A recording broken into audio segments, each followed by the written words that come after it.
All right, well, good afternoon, everybody. And like I said, I appreciate being able to come and present today. Really, a year ago, we were getting launched last summer, and it was our first opportunity to come out and present what we're trying to build. And so in essence, for anybody that hasn't heard, when we launched Bidmoni, the goal was very simple. We wanted to make it easier to shop for 401k plans.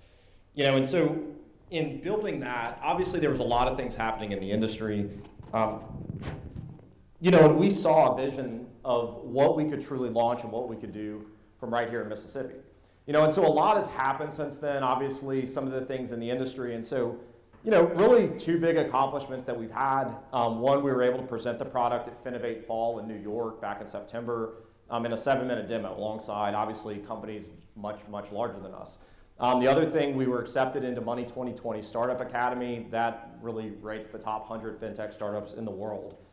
Is kind of presented out in Las Vegas. And so, I think we've began to kind of grow on what we had began building last year, and obviously to give an update of where we're at now.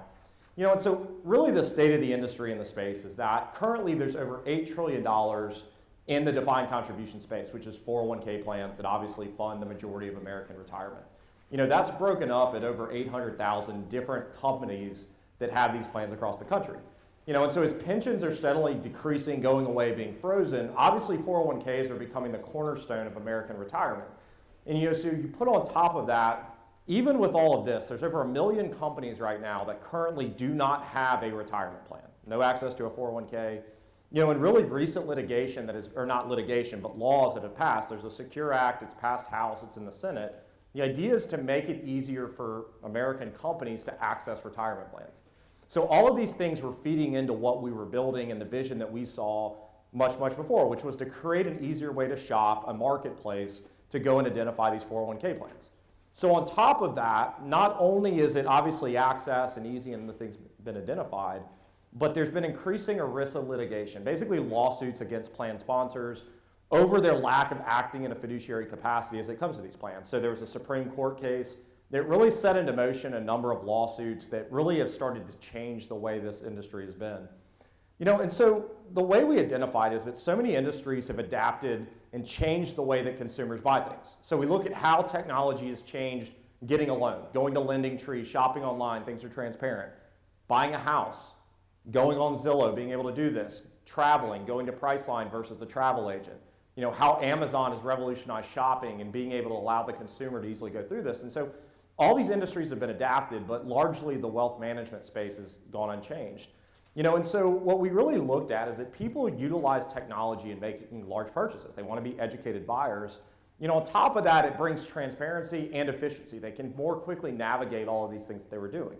And so when we were building out FiduciaryShield, it was to map everything that had been done and create that in this massive opportunity of the 401k market.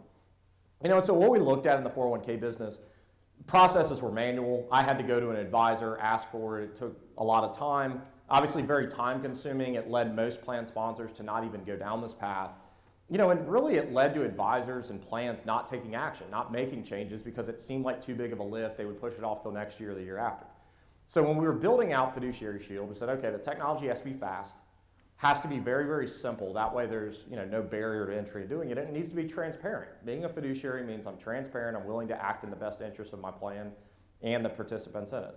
And so our development of that was truly FiduciaryShield. And so in building out a dashboard, the idea was to give advisors who truly are driving this space still the tools necessary to grow and manage their 401k practice. And so by building an end-to-end solution, we identified that there was really 5 steps in the life cycle of every financial advisor trying to grow in the 401k business. So 1, they have to find plans that need help. That's step 1. 2, they have to be able to connect with the people that run these plans. So 3 is they have to find that there's problems in existing plans. So nobody's going to make a change if there's not an issue. 4, they have to be able to efficiently go out and shop for better solutions. They got to fix these problems. And then 5 is they have to make sure that they monitor these plans moving forward, and so they can move on and make sure that we don't get back in the same issues. And so really in identifying that, we built out every step of this for financial advisors. So step 1, we've been able to map all 800,000 plans in the country and line out that when an advisor comes and registers in our system, sets their address, is that we locate every plan within 100 miles of their office. And so when they go down, we see the list as we know who runs them, we know the amount of money in the plans, we know the location, we know the phone number, we know everything. through public data that we've been able to scrape and clean up on behalf of these advisors.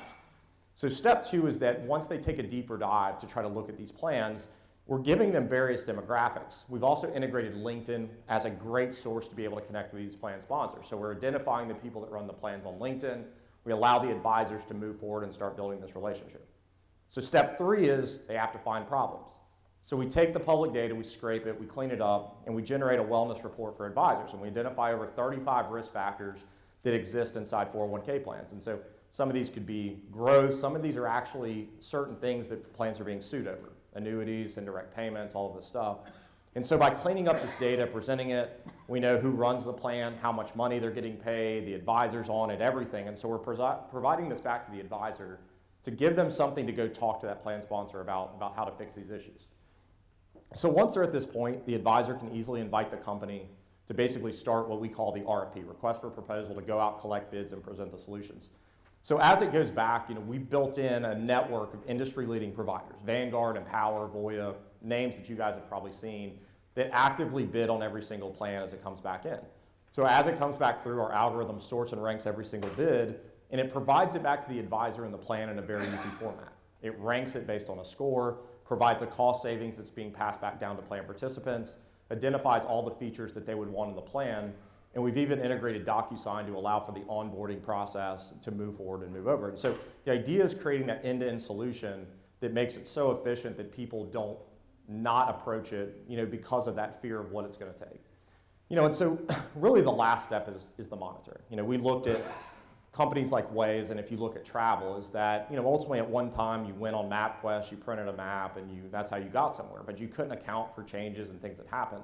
Waze came in and said, okay, I want to use indirect data from other companies or other cars to know that there's a wreck here, there's a detour here, and by utilizing that data, I can pass it to other users without them really knowing and allow them to direct. We looked at the same thing in the retirement space. We said, when do I need to shop my plan, when do I need to do it?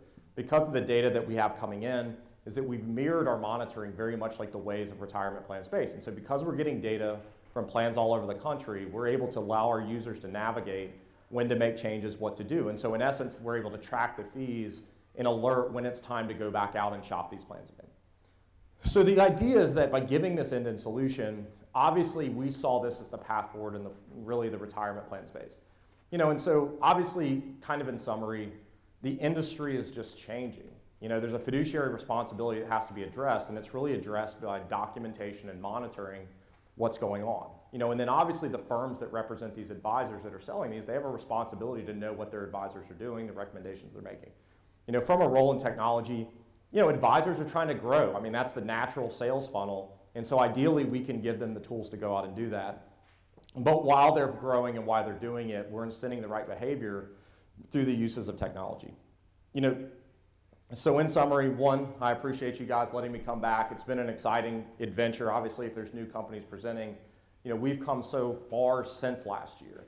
Some of the things we've done, the money we've raised, and really the market penetration that we've had with major firms. And so for that, I think I'm a little early, but I'll shut it down and leave it open for questions. So.